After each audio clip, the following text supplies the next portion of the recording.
I'm going to share some ways you can drive sales with customer coverage, because that's something, it's a tried and true PR tactic. We've all gotten customer stories for our companies and clients. One of the things I think that we are challenged with as an industry is we only think about securing that, and I'm guilty too, guilty as charged.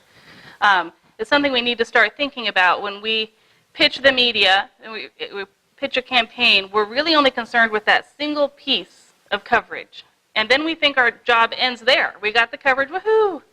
I'm going to get the next one. But what I want to challenge you today is to think beyond that single piece of coverage. But I want you to think about it before you pitch the story, not after, right?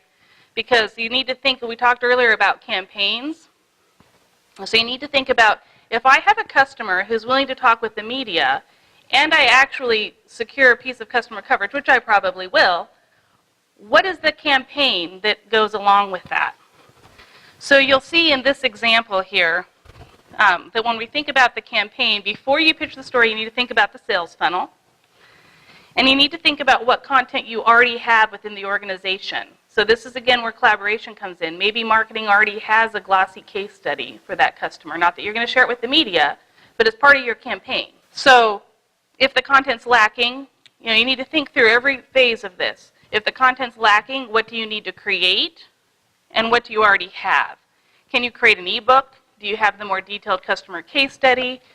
Pitched a customer story, and they wrote about Ochsner Health and how they increased screenings for colorectal cancer by using Telebox's technology. But because we thought about this before we pitched the story, we already had in our pocket a number of materials that could create this inbound marketing campaign. And so before we pitched it, we already had in our pocket the call to action. So in this case, the call to action was a white paper on how to build patient loyalty.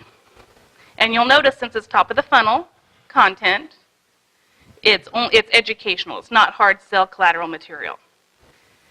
And the third point here is really important in the process, because this is how you use your media to attract people to your website, is you blog about it.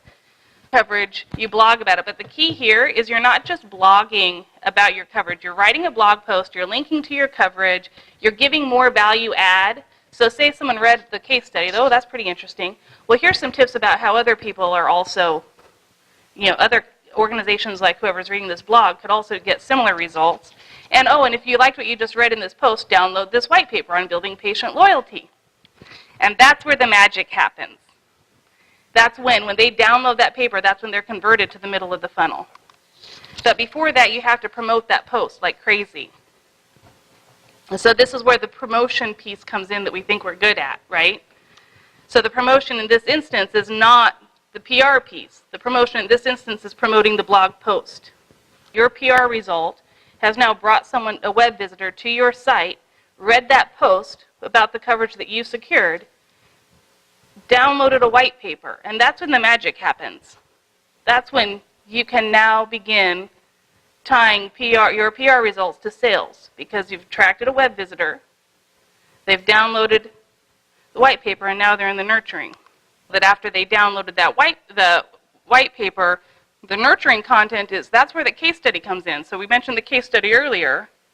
Now the glossy case study with more details. So we know that they are probably interested in the case study, since that's what they read in the initial blog post.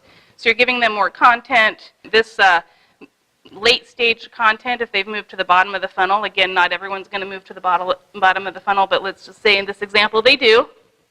Now we're asking them 10 questions that you should ask when you're looking for a provider. So it's still educational. And so now you're qualifying them. These are sales-related questions. If they're interested in that. So these are all types of content that we're good at creating and can create. So we're still in the middle, but it's starting to blend into late. So recap quickly. Think beyond the initial piece of coverage. Think about the entire campaign. Once you secure coverage for your company, your job doesn't end there. That's where inbound marketing begins. And if we're going to do content marketing, that's where we really need to take our game up a notch. So blog about it and then promote that blog post like crazy. That's what's going to attract visitors to your site. And that's going to give you the opportunity to convert them from a visitor into a lead and into a customer.